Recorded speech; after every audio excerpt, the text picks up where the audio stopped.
Hello and welcome to Learn Statistics class. In this class, we are going to learn the statistical concept in simple and more easy way. The topic of today's lecture is measures of dispersion. In this topic, we will discuss 2 points. The first point is quartile deviation and second one mean deviation. So we shall start with the first point, quartile deviation. Let us see the introduction of quartile deviation. We already discussed the range in the previous topic. We observed that range is too much affected by extreme values. Means range is affected by its end values, smallest value and lowest value. Whenever we change the extreme values, the range is going to be affected. To overcome this drawback, Francis Galton introduced a measure known as quartile deviation, which takes into account the middle 50% of the data. This quartile deviation ignores the first 25% items and the last 25% items of the given data. Now we shall see the definition of quartile deviation. Quartile deviation is denoted by QD and is defined as half of the difference between the upper and lower quartile. We know that the upper quartile is nothing but the third quartile and lower quartile is the first quartile of the data. It is denoted by QD and given by quartile deviation is equal to 1 upon 2 Q3 minus Q1, where Q1 is the lower quartile or first quartile and Q3 is the upper quartile, that is known as the third quartile. The corresponding relative measure of quartile deviation known as coefficient of quartile deviation is given by Q3 minus Q1 divided by Q3 plus Q1. This is the relative measure of quartile deviation, which is free from the units of measurement and it can be used for the purpose of comparison. Now we shall start with the second point, mean deviation. It is denoted by MD. We know that range and quartile deviation both are having some drawbacks. Range is affected by the extreme values and quartile deviation takes into account only the middle 50% of the data. Hence, these two measures are not reliable measures of dispersion. To overcome these drawbacks of range and quartile deviation, mean deviation is defined. Mean deviation depends upon all the observations. Now we shall see the definition of mean deviation. So let us see the definition of mean deviation. Mean deviation of a set of values is the arithmetic mean of all the absolute deviations taken from its average.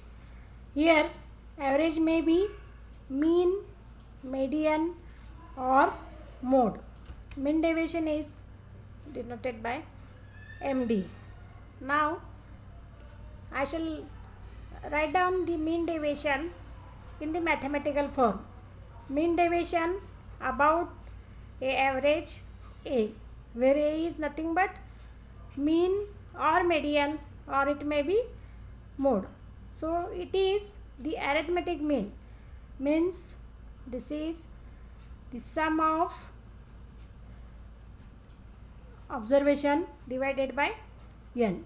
Sum of which observation?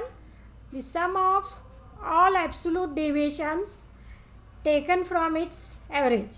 Absolute deviations means xi minus its average A. This is the absolute deviation of observation from its average A.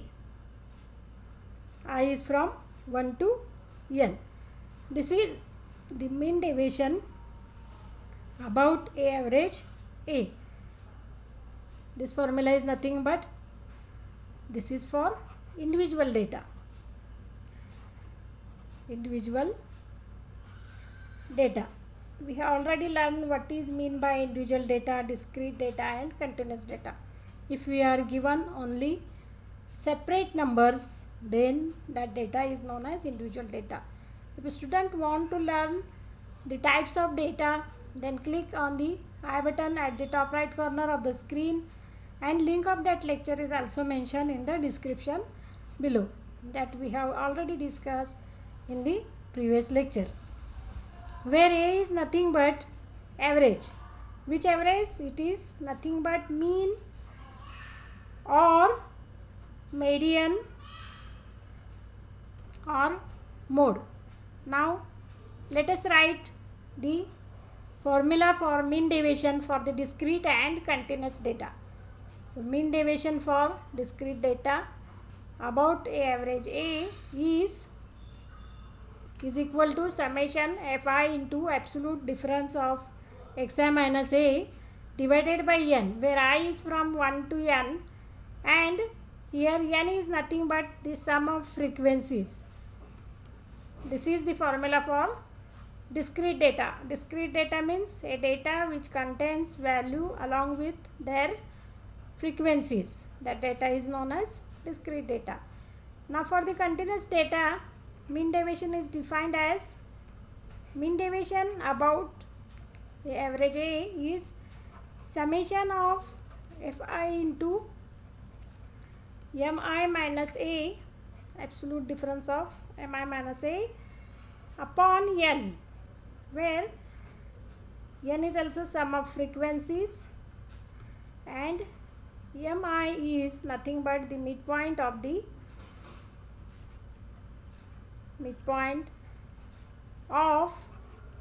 ith class, I numbered class. This is for the continuous data, continuous or grouped data. If the data is expressed in the form of classes or groups, then that data is known as continuous data. And midpoint is calculated by adding the lower limit and upper limit of a class and then divide the sum by 2. If a student want to learn how to obtain the midpoint and what are the types of the data, then click on the I button at the top right corner of the screen, and the link of that lecture is also mentioned in the description below. The corresponding relative measure of mean deviation, which is known as the coefficient of mean deviation, is given by mean deviation divided by mean deviation about an average A upon the average A, where A is nothing but mean or median, or it may be the mode of the given data. This is the coefficient of mean deviation. If a student want to learn the lecture on range and what is the measures of dispersion, then click on the I button at the top right corner of screen, and link of that lecture is also mentioned in the description below. If a student like this lecture, click on the like button, share with your friends in order to get the notification of upcoming lectures in the upcoming days. Many more concepts are already discussed on this channel. The link of all that topics are also mentioned in the description below. Students are requested to subscribe to my channel in order to get the notification of upcoming lectures. In this way, we will stop here. We will meet in the next lecture with the next concept from the measures of dispersion. Till then, we will stop here. Thank you.